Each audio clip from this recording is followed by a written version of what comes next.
What's going on, YouTube? And thank you for tuning in to another episode of Texas Street Stories.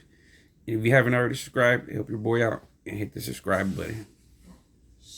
And today's story is kind of sad and tragic story. Uh, Stories out of Baytown, Texas, as you can see from the thumbnail. There's a lot of circumstances that take place for us fathers to lose that bond with our kids, especially our sons. Circumstances could be, you go to jail, the relationship doesn't work out, or drugs play a role to where that bond that a father should have with their kid is gone.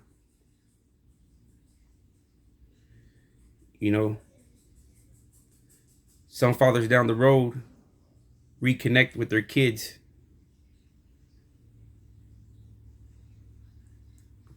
My personal experience, I have an 18-year-old, 19-year-old son. I was in his life till he was maybe 5. No, maybe I say 4. And then me and his mom separated for our differences. And I can say that I lost my bond with them. I fought custody. I did everything on my own. I filed all the motions in court.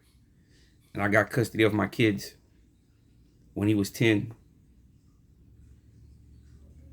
But periodically I would see them, but I would pay my child support and everything. But the mom, she said she had her thing going on, but it was just a lie. So in those 6 years that I wasn't really in their life, I lost that bond. So when I reconnected with them again at 10, when I got custody of them, instead of me being the disciplinary father figure, I became the friend father. I really didn't discipline them because I always compared it to, he's not as bad as I was when I was his age. That's the mistake I was making. I stopped going to school 8th grade. School wasn't for me. My son didn't want to go to school. So I made the mistake of saying, you know what, maybe school's not for you.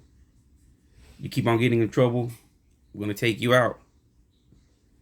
I was thinking more as a friend instead of being as a father and saying, no, you know what, you're going to stick to school out and you're going to graduate, and you're going to become something.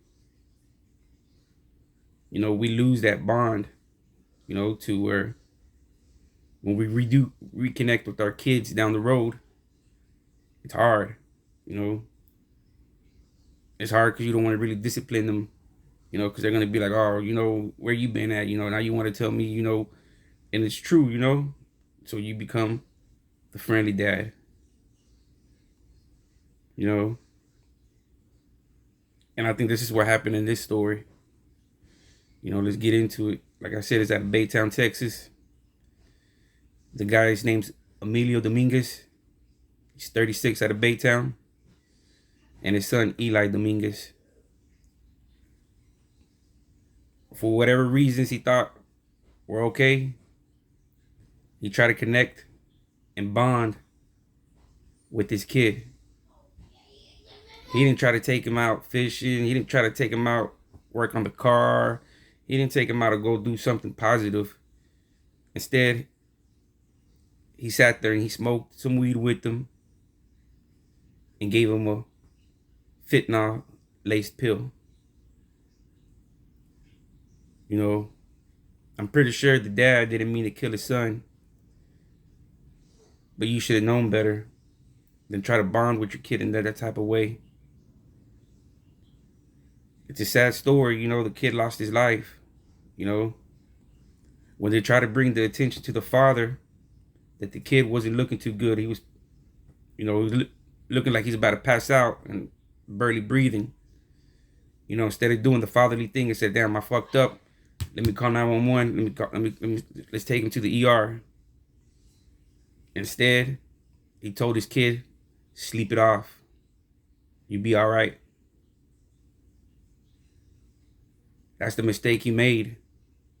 You know, should have taken the people seriously and taken them to the ER.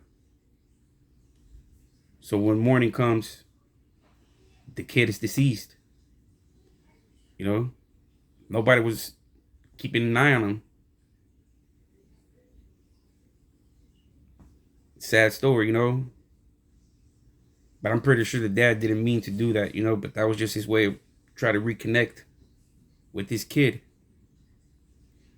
The mother of the kid is saying she wants a death penalty for that guy. So that tells you what kind of relationship the mother and father had. You know, she wants him dead. And she has every right, you know. Just like she says, she ain't gonna witness her son's girlfriends, proms, marriage, grandkids. You know, all because the father was trying to bond and connect with the son in the wrong way. You know, he got to criminal past history, so most likely, you know, he spent time in prison and was away from his kid.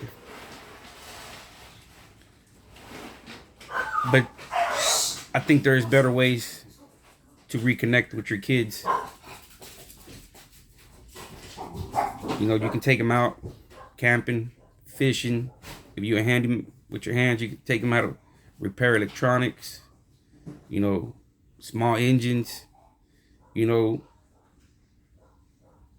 the world's unlimited, you know, to be able to connect with your son or daughter. You know, I wish I would have, when I connected with my son and daughter, I wish I would have been the strict father with them, you know, because my son on a one day got himself 7 felonies and 1 misdemeanor just in one day. I warned him and tried to tell him, but maybe if I would have been a better father from the beginning, maybe we would have had this situation. I take full responsibility on that. But I thank God that he was blessed to give me another opportunity to give this father role another opportunity. You know, I'm my first, you could say, relationship. I had 2 kids, 18 and a 19-year-old now. But now I'm blessed to have a 5-year-old. And all over, I'm doing everything that I didn't do with the first ones.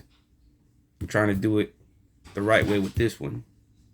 Not all of us are lucky again that we can get a second chance at being a father. But it's hard, you know, when you lose connect and you lose that bond with your kids. You know? So I know he probably didn't intend for his son to die. But those are the risks you take when you're giving a 13-year-old kid any kind of pills. Maybe he felt he had taken them and didn't have an effect. But once again, this is a 30-something-year-old man with a criminal history and a in the history of drug abuse. So maybe his tolerance was higher than his 13-year-old son. He has everything to blame that's going on in this situation. Like I said in the beginning of the video, there's better ways to bond with your kids when you lose that connection again.